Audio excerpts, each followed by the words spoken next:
अगर बाबरी मस्जिद के ख़िलाफ़ फैसला आएगा तो मुल्क में अमन व अमान ज़्यादा कायम होगा, और ये नाइंसाफ़ी अगर कर भी दी जाए तो कोई भी परेशानी मुस्लिम कम्युनिटी को नहीं होगी। एक ऐसा माहौल तैयार किया गया, ये बैकग्राउंड है। जो चुप रहेगी ज़ुबान खंजर, लहू पुकारेगा आस्तीन का। अब जजेस की जो बात है, जो वो फैसला करते हैं उसके कनेक्शन में डायरेक्टली इनडायरेक्टली अगर कोई पैसा खर्च किया जाता है या कोई खाना भी खिलाया जाता है या मेरे ख्याल से एक टॉफ़ी भी दी जाती है तो वो गैर कानूनी है, वो करप्शन है। तो रंजन गोगोई साहब ने ये कहा कि मैंने अपनी जेब से पैसा भी दिया उस डिनर का, एक लेविश डिनर का, और उसमें रजिस्ट्रार जनरल साहब जो थे उनको भी इस्तेमाल किया। लेकिन रंजन गोगोई साहब की जो कवाइशें रही हैं उनसे मुझे ये कहने में कोई कोताही नहीं है। अंग्रेज़ी में कहूँ तो he is morally, intellectually and financially corrupt man. उन्होंने कहा कि राज्यसभा की सीट तो बहुत छोटी चीज़ थी, अपने एक इंटरव्यू में, शायद टाइम्स ऑफ नाउ में, मुझे याद नहीं है, राज्यसभा की सीट तो एक बहुत छोटी चीज़ थी, इस जजमेंट के एवज़ में तो मैं इससे भी बड़ी चीज़ ले सकता था, और मैं तो इतना बड़ा आदमी हूँ कि राज्यसभा जो है मेरे लिए छोटी चीज़ है, मैं तो इससे भी बड़ी चीज़ ले सकता था। यानी कि उनके जहन में इस जजमेंट के एवज़ में कुछ ना कुछ लेन देन की बात चल रही थी। गलत काम था तो अब वो कोई आम इंसान तो नहीं है। उन्होंने श्रीनिवासन जैन जो NDTV में उनका इंटरव्यू ले रहे थे, उनके ऊपर तनकीद करके इस बात का जवाब दिया कि आप भी तो अगर कोई गलत इंटरव्यू कर लेते हो या कुछ कर देते हो तो उसके बाद क्या खाना खाने नहीं जाते, पार्टी करने नहीं जाते।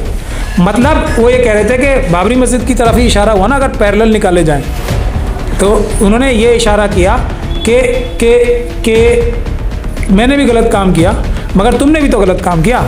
मगर जज अगर गलत काम करता है तो उसके कॉन्सिक्वेंसेस होते हैं, वो इलीगल काम होता है और करप्ट और क्रिमिनल काम होता है। मिला टाइम्स में आपका स्वागत है। मैं असरार अहमद। बाबरी मस्जिद और राम जन्मभूमि का मुद्दा लगातार चलता रहा, लेकिन एक दिन उसका अंत हुआ जब उसका फैसला आया। राम मंदिर के हक में फ़ैसला सुना दिया गया, लेकिन उस पर सवाल भी उठे। अब एक खबर ये आई कि जिस जज ने यह फैसला सुनाया था, सुप्रीम कोर्ट के जज ने, रंजन गोगोई ने, तो वो इस फैसले के बाद पार्टी करने गए, शराब की पार्टी हुई। उन्होंने अपनी किताब में इसका जिक्र किया है। तो फिर देश में एक बहस छिड़ गई कि राम मंदिर के हक में फ़ैसला सुनाने के बाद चीफ जस्टिस ऑफ इंडिया ने शराब की पार्टी की। इसी मुद्दे पर हमसे बातचीत करने के लिए मौजूद हैं सुप्रीम कोर्ट के एडवोकेट महमूद प्राचा साहब। हम इनसे जानने की कोशिश करेंगे। सर, ये बताइए कि फ़ैसला सुनाया गया राम मंदिर के हक में और उसके बाद फिर शराब की पार्टी होती, कैसे देखते हैं इसको? देखिए, इसको एक अंग्रेज़ी में कहावत है, to add insult to injury. एक तो जो हमारी समझ से एक बहुत ही गैर आईनी फ़ैसला किया गया था वो किया गया, उसकी भी एक बुनियाद तैयार की गई, बैकग्राउंड तैयार किया गया, जिसमें जो मनुवादी और RSS की तंजीमें थी उन्होंने एक ऐसा माहौल बनाया कि हम मुल्क में बहुत ही जो है इंतशार फैला देंगे और बहुत ही कत्लेआम हो जाएगा अगर जो फ़ैसला है हमारे हक़ में नहीं गया। इस तरह का माहौल बनाया। और दूसरी तरफ जो हमारी मिली तंजीमें थे उन्होंने बहुत ही बुज़दिली का एक मुजाहरा किया। उन्होंने कहा कि सरकार की तरफ से दबाव डाला गया कि आप अपील करें शांति की, तो तमाम तंजीमों की तरफ से शांति की अपील की गई थी। हाँ, तो वो बुज़दिली का मुजाहरा किया गया। शांतिपूर्वक तो हमेशा शेड्यूल कास्ट, शेड्यूल ट्राइब और माइनॉरिटीज़ और OBC के लोग हमेशा शांतिपूर्ण ढंग से ही करते हैं, लेकिन प्रोटेस्ट नहीं हुए, कोई भी पीसफुल प्रोटेस्ट नहीं हुए। इसके लिए और सारी मिली तंजीमों ने और बड़े बड़े हमारे रहनुमाओं ने एक ऐसा माहौल तैयार करने में एक मदद की कि अगर बाबरी मस्जिद के ख़िलाफ़ फैसला आएगा तो मुल्क में अमन व अमान ज़्यादा कायम होगा, और ये नाइंसाफ़ी अगर कर भी दी जाए तो कोई भी परेशानी मुस्लिम कम्युनिटी को नहीं होगी। एक ऐसा माहौल तैयार किया गया, ये बैकग्राउंड है। अब जो शेर भी है, जो चुप रहेगी ज़ुबान खंजर, लहू पुकारेगा आस्तीन का। तो अब जो एक RSS और BJP के जो तरीका होता है, जैसा आप लोगों ने देखा होगा, मॉब लिंचिंग भी करते हैं तो वो खुद ही वीडियो बनाते हैं और ख़ुद ही वीडियो वायरल भी करते हैं। वो एक दहशत फैलाने का काम होता है और एक प्रोसीजर सिखाने का भी काम होता है अपने दूसरे कार्डर्स को कि इस तरीके से तुमने काम करना। तो जो ये रंजन गोगोई साहब हैं, जज साहब, उनकी जो ये कार्रवाई की है उन्होंने, और उससे पहले एक और अहम जो घटना हुई है तो उसमें आप देखेंगे कि सलमान खुर्शीद साहब हैं, एक बहुत बड़े मुस्लिम लॉयर भी हैं और एक बहुत बड़े मंत्री और लीडर कायद रहे हैं हमारे मुल्क के, और आज भी एक जो सबसे बड़ी पार्टी है उन्हें अपना कायद मानती है मुसलमानों का। तो उन्होंने एक किताब लिखी जिसमें उन्होंने जस्टिफाई किया कि बाबरी मस्जिद का जो फैसला था वो ठीक था, उसमें कोई गड़बड़ी नहीं थी।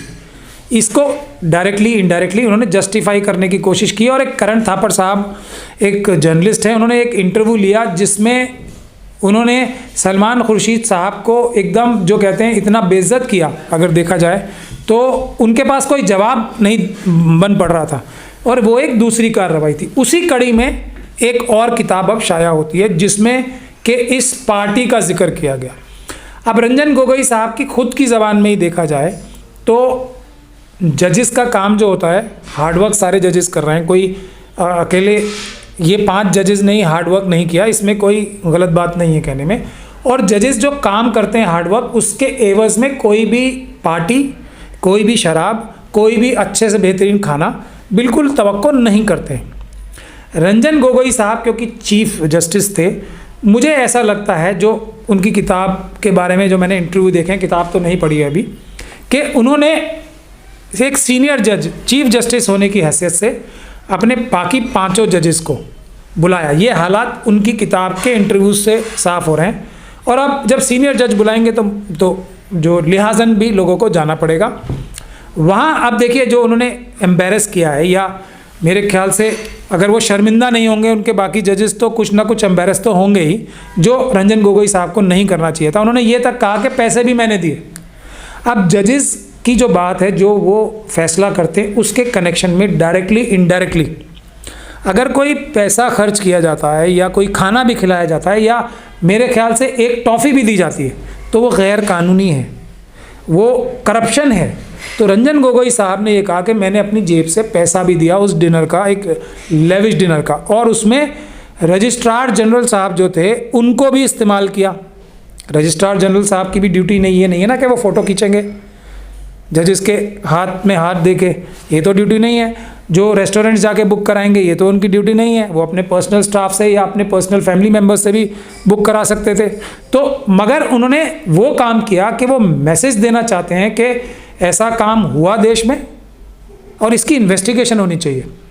मैं तो जो हालात सामने आए हैं उससे ही अंदाज़ा लगा रहा हूँ कि उन्होंने एक मैसेज दिया मुल्क में कि हम जो हैं इस प्रकार की भी जजमेंट्स पास कर सकते हैं और उसके बाद हम पार्टी भी कर सकते हैं, उसमें जाके शराब भी पी सकते हैं, उसमें जाके हाथ में हाथ डाल के फ़ोटो भी खिंचवा सकते हैं और उसके बाद उसको पब्लिक में बता भी सकते हैं फ़ख्र से कि हमने ये काम किया है। ये चंद मैसेज जो हैं गोगोई साहब ने अपनी किताब से दिए हैं। आप इसमें ये देखिए, जो इन्वेस्टिगेशन करने की बहुत ज़रूरी है और जो जजेस अभी सिटिंग जजेस हैं उनको शायद ये बात बुरी लगे तो वो शायद इस पर इन्वेस्टिगेशन भी ऑर्डर करें कि क्या ये प्लानिंग, ये फ़ोटो खिंचवाना ख़ास तौर पे, ये क्या उसी टाइम से रंजन गोगोई साहब के दिमाग में था कि मैं कल को इस फ़ोटोग्राफ को अपनी किताब के लिए आगे जाके यूज़ करने वाला हूं। तो ये सब चीज़ें ऐसी हैं जिसके लिए इन्वेस्टिगेशन की जानी चाहिए। लेकिन रंजन गोगोई साहब की जो कवाइशें रही हैं उनसे मुझे ये कहने में कोई कोताही नहीं है। अंग्रेज़ी में कहूँ तो he is morally, intellectually and financially corrupt man. इसमें मुझे कोई कोताही नहीं है। अगर आप कहें तो मैं आपको उसकी वजूहात भी गिनवा सकता हूं, लेकिन इसमें कहने में कोई भी मुझे कोई भी शक और शुबे की गुंजाइश नहीं है। उनकी हरकतें ऐसी रही हैं जो ये साफ तौर पे दिखाती हैं कि वो एक मॉरली और इंटेलेक्चुअली और फाइनेंशियली करप्ट आदमी है। सर, जैसे कि जब फैसला आया उसके बाद इन्होंने राज्यसभा की सीट ले ली, उनका टिकट मिल गया, राज्यसभा चले गए, तो इसको कैसे देखते हैं कि क्या पहले से प्लान था ऐसे फैसला देना है उसके बाद राज्यसभा जाना है? ये एक उनकी करप्शन का एक पोस्ट लेना भी एक तरह से फाइनेंशियल या करप्शन ही होती है। उन्होंने उससे भी बड़ी बात कही जो कि उनकी फाइनेंशियल करप्शन की तरफ इशारा करती है। उन्होंने कहा कि राज्यसभा की सीट तो बहुत छोटी चीज़ थी। अपने एक इंटरव्यू में, शायद टाइम्स ऑफ नाउ में, मुझे याद नहीं है, राज्यसभा की सीट तो एक बहुत छोटी चीज़ थी, इस जजमेंट के एवज़ में तो मैं इससे भी बड़ी चीज़ ले सकता था और मैं तो इतना बड़ा आदमी हूँ कि राज्यसभा जो है मेरे लिए छोटी चीज़ है, मैं तो इससे भी बड़ी चीज़ ले सकता था। यानी कि उनके जहन में इस जजमेंट के एवज़ में कुछ ना कुछ लेन देन की बात चल रही थी। ये अपनी जहन को, जहानत को या जहनियत को दिखा रहे हैं, वो खुद ही ये तो पब्लिकली बता रहे हैं ना। जो वो इंटरव्यू में कह रहे हैं, एक चीज़ ये भी है कि जो इंसान ऐसी ऐसी बातें इंटरव्यू में बोलता है तो वो इंटरव्यू के पीछे क्या क्या हरकतें करता होगा और क्या क्या हरकतें करने के केपेबल है, ये भी एक अंदाज़ा लगाने की बात है। इसके अलावा एक और जो उनकी फाइनेंशियल करप्शन की तरफ सीधा इशारा करती है बात, कि उन्होंने अपने लिए जो गुवाहाटी में ऐसा मकान और ऐसी फैसिलिटीज़ ली हैं जो कि जिसके वो मुस्तहिक नहीं हैं, खुद ही अपने आप ये उन्होंने सरकार से ये चीज़ें हासिल की है। ये सब फाइनेंशियल करप्शन है। इसके अलावा वो खुद जिस इदारे के चीफ रहे हैं इतने दिन तक, खुद ये कह रहे हैं कि उन्होंने कपिल सिब्बल साहब का नाम लेके भी एक जगह कहा कि कुछ चंद लॉयर ऐसे हैं जो कि सुप्रीम कोर्ट में जजमेंट्स मैनिपुलेट करते हैं, मैनेज करते हैं, और वो खुद चीफ जस्टिस रहे और उन्होंने इस करप्शन को रोकने के लिए कोई काम नहीं किया। ये भी एक फाइनेंशियल करप्शन है। एक तरह से करप्शन को बढ़ावा देने का काम ही उन्होंने किया और इस बात को तस्लीम भी किया उन्होंने। तो ये उनकी फाइनेंशियल करप्शन का एक एग्जाम्पल। जब चीफ जस्टिस बने तो यौन पीड़न का उन पर आरोप भी लगा, लेकिन उन्होंने अपनी किताब में कहा कि मैंने उसका फैसला सुनाया तो बाद में मुझे लगा मुझे नहीं होना चाहिए था उस फैसले में। ये उनकी मॉरल करप्शन का एग्जाम्पल है कि उन्होंने एक ऐसा काम किया जिसको उनको खुद भी मजबूर होकर मारना पड़ा कि ये गलत काम था। लेकिन गलत काम था तो अब वो कोई आम इंसान तो नहीं है। उन्होंने श्रीनिवासन जैन जो NDTV में उनका इंटरव्यू ले रहे थे, उनके ऊपर तनकीद करके इस बात का जवाब दिया उनके कि आप भी तो अगर कोई गलत इंटरव्यू कर लेते हो या कुछ कर देते हो तो उसके बाद क्या खाना खाने नहीं जाते, पार्टी करने नहीं जाते। मतलब वो ये कह रहे थे कि बाबरी मस्जिद की तरफ ही इशारा हुआ ना, अगर पैरेलल निकाले जाएं तो उन्होंने ये इशारा किया कि मैंने भी गलत काम किया मगर तुमने भी तो गलत काम किया। मगर जज अगर गलत काम करता है तो उसके कॉन्सिक्वेंसेस होते हैं, वो इलीगल काम होता है और करप्ट और क्रिमिनल काम होता है। तो उसके खिलाफ भी अब जो हमारे मौजूदा चीफ जस्टिस साहब हैं और सुप्रीम कोर्ट है, उसको इस बात को मेरे ख्याल से सीरियसली लेना चाहिए और रंजन गोगोई साहब के ऊपर अब कम से कम कार्रवाई करनी चाहिए। वो जो उन्होंने उस वक्त गलत काम किया उस बेंच में रहने का पहले, ये तो उन्होंने बोल दिया है। क्या ऐसा संभव है उनके ऊपर जांच बिठाई जाए? नहीं, बेशक बिल्कुल संभव है, क्योंकि करप्शन का काम और जो इन्फ्लुएंसिंग बेंच का काम तो है वो तो ना सिर्फ कंटेम्प्ट ऑफ कोर्ट है बल्कि क्रिमिनल डिस्पेंसेशन ऑफ जस्टिस के खिलाफ भी काम है। उसमें तो IPC की धाराएं लगेंगी कि उन्होंने एक तरीके से जजेस के सर पे बैठ के अपने पोजीशन का नाजायज़ फ़ायदा उठा के मौजूद रहे उस बेंच में, और दूसरे जजेस तो फिर अब वो ये इससे बात निकल के आती है कि कहीं ना कहीं उनके ऊपर दबाव बनाने के लिए उस बेंच में बैठे रहे वो कि मेरे खिलाफ कोई फैसला मत कर देना, मैं तुम्हारा चीफ हूँ।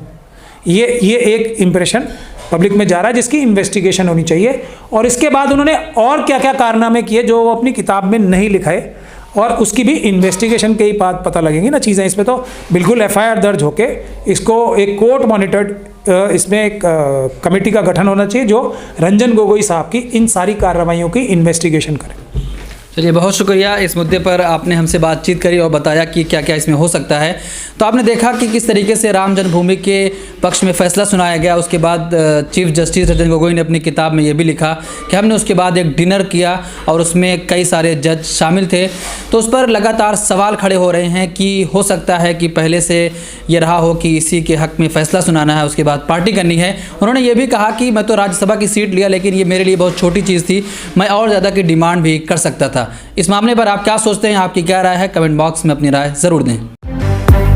तकमीली तलबीना, ताकत, सेहत और शिफा के लिए सुन्नत और तिब्बे नबवी का बेहतरीन नुस्खा। अभी ऑर्डर करें, कम पैसे में हमारे साथ बिजनेस शुरू करें। भारत भर से डिस्ट्रीब्यूटर बनने के लिए कॉल करें 8698242261। Takmeeli herbal health care, Malegaon, India. मर्दाना कमजोरी और उससे मुत्तालिक तमाम परेशानियों के इलाज का मरकज सनशाइन हर्बल जड़ी बूटियों से तैयार करदा आयुर्वेदिक दवा। फोन करके अपने घर मंगवाएं। डिलीवरी के बाद ऑनलाइन और कैश दोनों तरह कर सकते हैं पेमेंट। हम लेकर आ रहे हैं डिबेट का नया प्रोग्राम देश के साथ, जहां होगी हर अहम मुद्दे पर बात। कोई हंगामा नहीं, शोर शराबा नहीं, टीवी चैनलों की तरह लड़ाई झगड़ा नहीं और ना हाथापाई। देश के साथ में हम बात करेंगे मुल्क के बुनियादी इशूज़ पर, इंसानी हुकूक पर, आलम इस्लाम के मसाइल पर, अक़लियतों, दलितों और आदिवासियों के साथ होने वाले जुल्म पर और उन तमाम इशूज़ पर जिसे मेन स्ट्रीम मीडिया में जगह नहीं दी जाती है। पैनलिस्ट के तौर पर हमारे साथ जुड़ेंगे हिंदुस्तान और दूसरे मुल्कों के तज्ज़िया निगार, दानिशवरान, जर्नलिस्ट, कलमकार, वकला, उलमा, समाजी कारकुरान, सियासतदान और मुख्तलिफ उमूर के माहिरीन। संजीदा गुफ्तगू, बावकार अंदाज, पुरसुकून माहौल और सिर्फ मुद्दे पर बात मिल्लत टाइम्स के प्रोग्राम की होगी यही ख़ास पहचान। मिल्लत टाइम्स के यूट्यूब, फेसबुक, ट्विटर और दूसरे प्लेटफॉर्म पर देखिए एक साथ लाइव सोमवार से जुमा तक रात 8 बजे मेरे साथ यानी शम्स तबरेज़ कासिमी के साथ।